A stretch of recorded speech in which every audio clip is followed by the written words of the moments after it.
Hi everyone, welcome back to my channel and to this first episode of this new series on this Triumph 2000 that's sitting next to me. Let's have a look at it.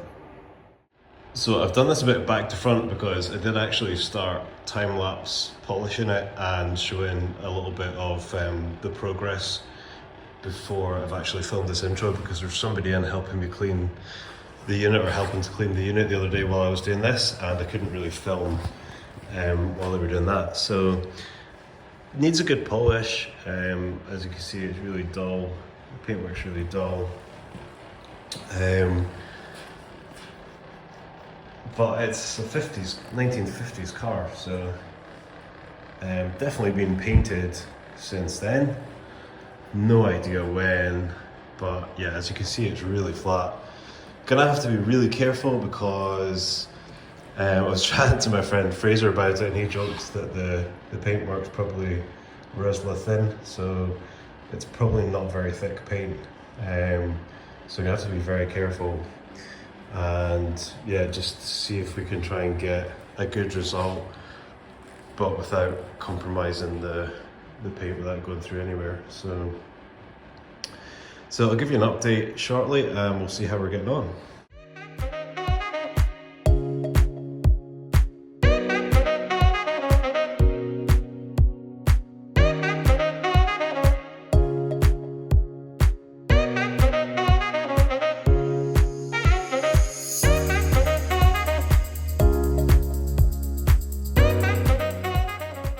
Just to show you the progression here, this is before, and this is when it's been polished a little bit, so you can see it looks quite bad. And then this is where I've had to sand it before polishing it. So basically, I'm trying to avoid doing that. I was trying to actually avoid using a heavier compound on it, but needs must, because this is only the way that we're going to get through that. I did try wiping it with someone else. I won't tell you what, because I don't want you to try it on your paint. But yeah, that's basically where we are.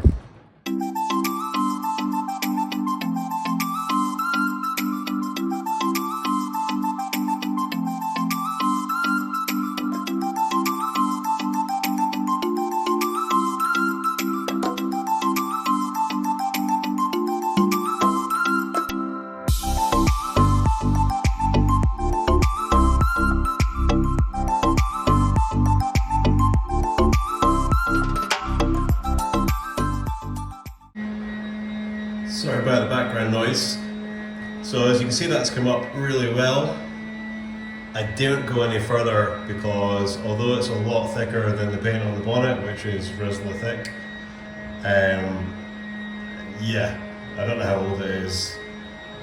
I just don't really want to risk going any further. I also really want to get it too much shinier because it's already shinier than the bonnet, because the paintwork's just a lot thicker. Let me show you the other side. Yeah, there wasn't really any choice but to sand it and polish it, as you can hear. And it's just so coarse and damaged from not being looked after, not being polished and protected with anything. So there's just, even after polishing it, it was still really rough, so there was just no choice there. I did try putting something on it, as I said, which I won't mention what it was, because I really want you to copy that idea and damage your paintwork, but that wasn't working, so there was no choice but to sand it and polish it. So it's worked really well though, so that's good. And I'm gonna do the other side bit now. Always a good idea to do the roof first. Probably mentioned that before, but always a good idea to do the roof first before you do the side, because obviously you're going to be leaning against the side. Nothing more annoying than scratching what you've just painted, or just polished even. So yeah, so crack on with this side, then we'll work our way around to doing the boot lid. That looks like it's going to be the same as the roof, needing sanded as well as polished, but I will try gently going over it with a buff to see if it does anything, but I'm pretty sure I'm gonna have to sand that as well, so we'll see.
that's most of that side done, which is good. I'll let you have a look.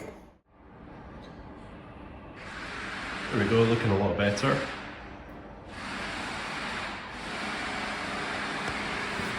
And I actually taped off half the back just to do a comparison. So that's totally untouched as it was. Looks like it's been sanded, but it hasn't. That's just actually as it was. And then as it's come up.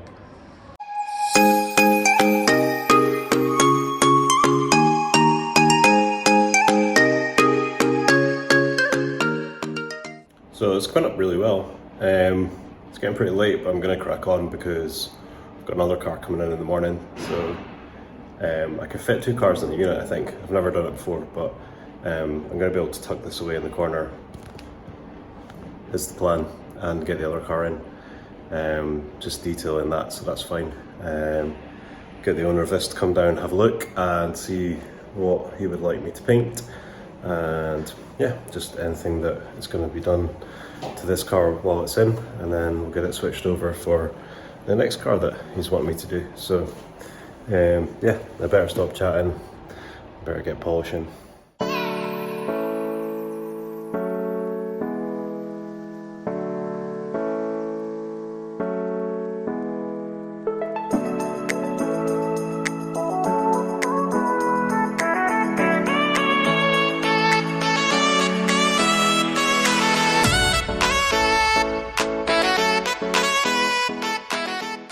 Good morning, just waiting on a customer dropping off another car, so I thought I'd take a minute to let you see how things are going on the Triumph.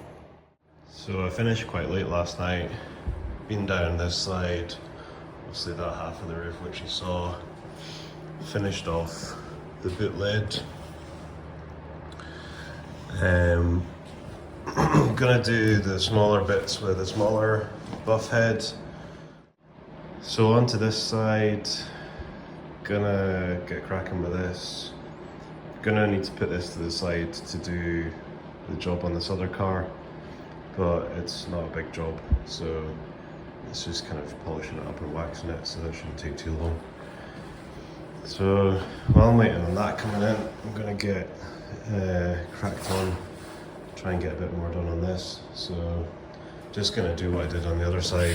Obviously need to sand this because it's rough as, super rough. So just wipe it down with panel wipe, then just sand it, and get the polisher onto it, and get this side looking the same as that. Then polish this side up, and then onto the smaller bits with the little attachment that I've showed you before for the drill. I'll just show you one in case you haven't seen it. Yeah, these wee things, so these are good just with the wee head, which is kicking about somewhere. You can see some of them in the packet, so just that into the drill. They're really good for doing smaller areas like around here and stuff like that. If you try and use the bigger head, then there's a good chance you're going to mark, obviously not in this car, but you're going to mark rubbers and plastics and things like that, or just burn a hole because it's at the wrong angle or something like that. So I tend to find the little ones are good for these weird bits. So yeah, I always like to do the bigger area first and then do the wee bits. So yeah, I'll get cracked on.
Well, that's another good few hours into it today. I'm going to call this the end of the episode. I'm a bit rusty on making episodes, so I'm not sure how long it'll be or if that's maybe a bit short, but I did say I'd put up an episode this week, so I'm going to do that and put it up tomorrow, which is Sunday.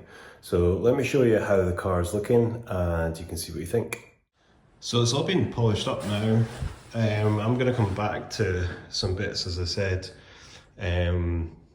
I think I can do a bit better with the roof and the boot lid.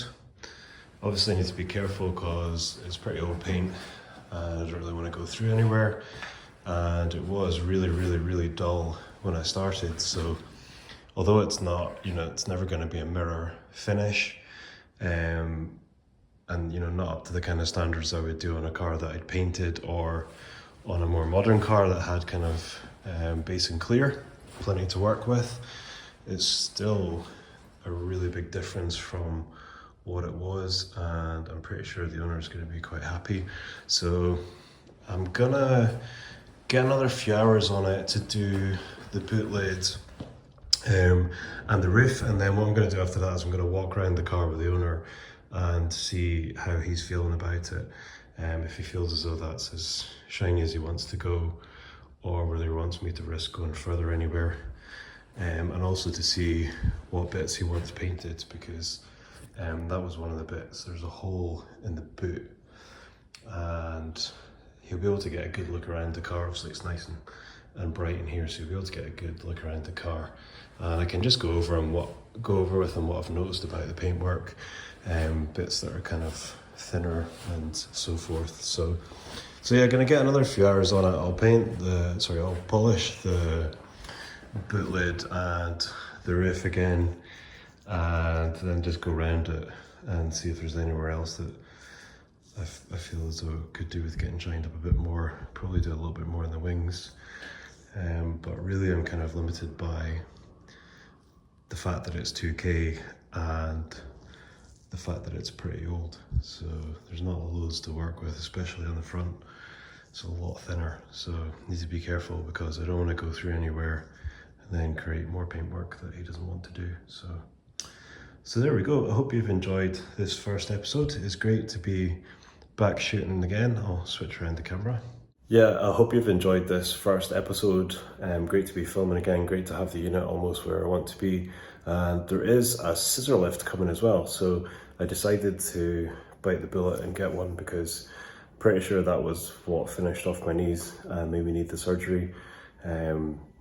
Just like too much time kneeling on the garage floor. That was in the first garage when I was working on the cars there, so I've bitten the bullet and I've got a scissor lift coming, so that's great. So yeah, I'll not waffle, I'll just end the episode there, but thanks for watching and I'll look forward to seeing you in the next one. And if you enjoyed this, consider subscribing to help other people find my channel. Thanks.